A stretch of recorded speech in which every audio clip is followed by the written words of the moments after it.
one, go. Over Christmas break, my family and I vacationed in Arizona, and while we were there, we did an escape room. Now, if you don't know what that is, it's a place you go to get locked in a room. In order to escape, you have to find clues, solve puzzles, unlock doors, and then escape. But you have to do all of it in just 1 hour. It's a lot like voluntary kidnapping, but more fun. Our escape room was called Escape from Alcatraz. One of our clues was a poem written by a prisoner that ended with the phrase, "Always remember to clean the drain." Now we saw that there was a sink in the back of the cell, and as soon as we rushed over and pulled the drain out, the entire wall swung open to reveal a dark corridor behind the jail cell, with pipes all over the walls and clues spread around the room. Now I love escape rooms, because they're basically one big competition against the clock. Although I might think that the biggest obstacle to success is my slower moving family members, the clock is my true adversary. The minute you walk into the escape room and that timer starts counting down, you get really, really focused. Through this experience, we found that we value time differently when we are aware of its scarcity. We found that in order to escape from Alcatraz, our time must be managed, optimized, and not wasted. A lesson not just for escape rooms, but for all of life. You see, time is a strange kind of resource, because it is one of the only things that you spend, but can never earn. It has even become an industry to teach people how to manage, optimize, and not waste their time. One noted authority on time management is Canadian professor Jordan Peterson. He told his students that if they wanted to better manage their time, they should assign each hour of their life a monetary value, and then treat it like it's worth that amount. Now, I took this to heart. I have a job where I tutor students in math and English, and I charge $17 an hour. If I apply Dr. Peterson's advice, then that means that whenever I sleep in that extra hour, I have an opportunity cost of $17, because I'm essentially paying $17 for every unused hour when I could have tutored. Now, thinking about time in this way has had a profound impact on my life, especially when it comes to playing video games. I was spending around 2 hours a night playing mindless games, and I realized that this was over $30 worth of time. My newfound perspective on time led me to quit video games altogether, mainly because I thought to myself, if I walked into an arcade and had to pay $17 for every hour that I was there, that's just not a good deal, and I have better stuff to spend my money on. I did this because psychologists say that our time should be managed, optimized, and not wasted. Well, let's look at Jeff Bezos, owner of Amazon and currently the richest man in the world.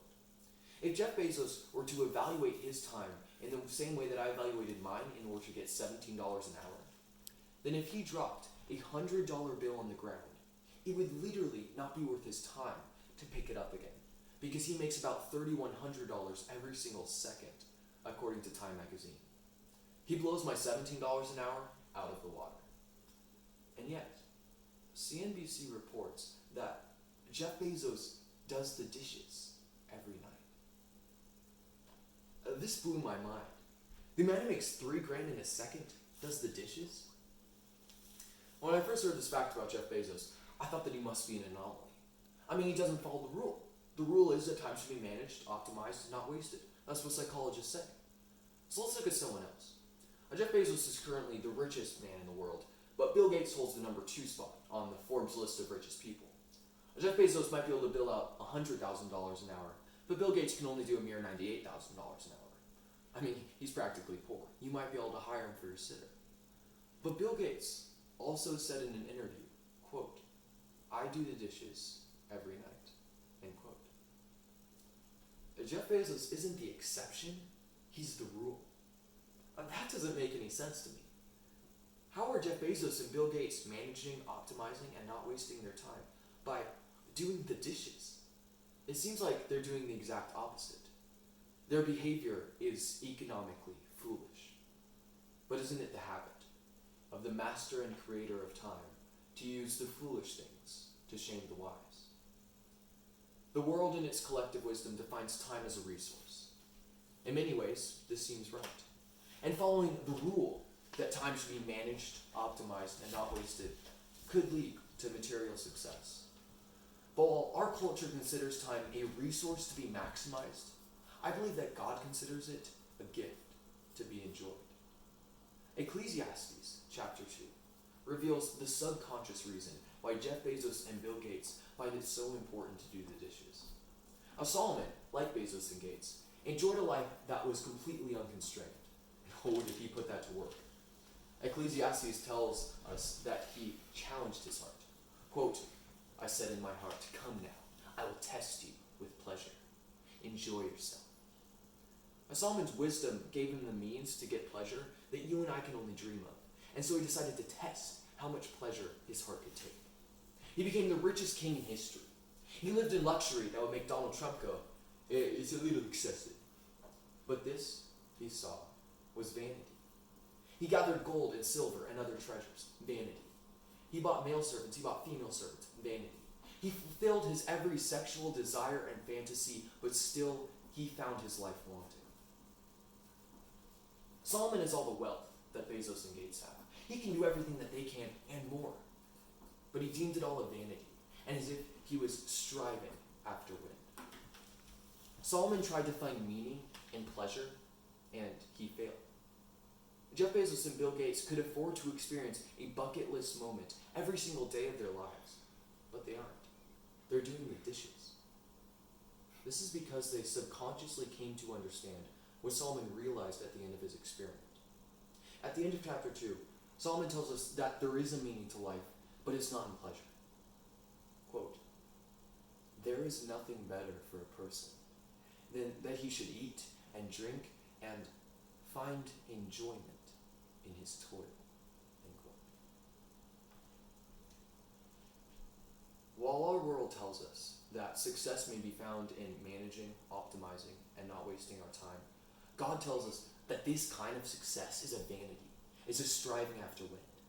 He wants us to be focused on him, the giver. And so he gives us time not as a gauntlet to run, but as a gift to be enjoyed. Recently, I've had my own struggles with this. FOMO has been my constant companion. FOMO, that's fear of missing out. In this case, it was the fear of squandering my time on trivial pursuits. Stuff like hanging out with friends or playing video games. To me, that was kid stuff. I need to start my own business. I mean, at least one. Finish school early. And basically become financially independent by the time I was 18. I thought of my time like it was only a resource, that I had to manage it, optimize it, not waste it. Eventually, though, I found this continual pursuit of achievement wanting. I was constantly worried about my time. I was thinking to myself, what could I be doing that's more important than what I'm doing right now? C.S. Lewis explained the danger in this thinking in his essay, Learning in Wartime. Quote, a more Christian attitude is that of leaving futurity in God's hands. We may as well, for he will certainly retain it whether we leave it to him or not. Never commit your happiness or your virtue to the future.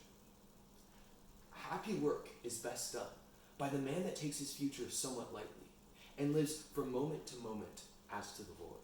End quote. Now at this point, a lot of persuasive speeches would give you a call to action, but I'm not going to do that. I'm not here to give you another burden, another to-do list. Instead, I want to relieve you from the anxiety of inaction. Your time is a gift, not a burden. Manage it, but don't let it consume you. Think about the future, but don't let it be the cause of worry. Our God does not always want us to be worried about the future, but he wants us to find joy in our present toil. You know, there's a story of St. Francis of Assisi, who was working in his garden one day when someone came up to him and asked him, what would you do if you learned that you were to die this very day? St. Francis thought for a moment and then replied, I would finish hoeing my garden. St. Francis wasn't worried that his toil wasn't the right toil, or that he could be doing something more important with his time. And that's because there is nothing more important than doing the work that God has placed in front of you. You know, my family and I did the escape room. The reason why we did it was not really to escape.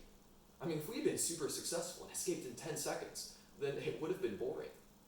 No, the reason why we did it was because of the process of finding the clues and figuring out the riddles. It's about the journey, not the destination. Our lives are not about going from one bucket list moment to the next, but in finding meaning in the menial and joy in our toil. Our Lord promises that he will work out our toil for the good of those who love him. And so my chief end is not to maximize my productivity, but to love my God and enjoy him forever.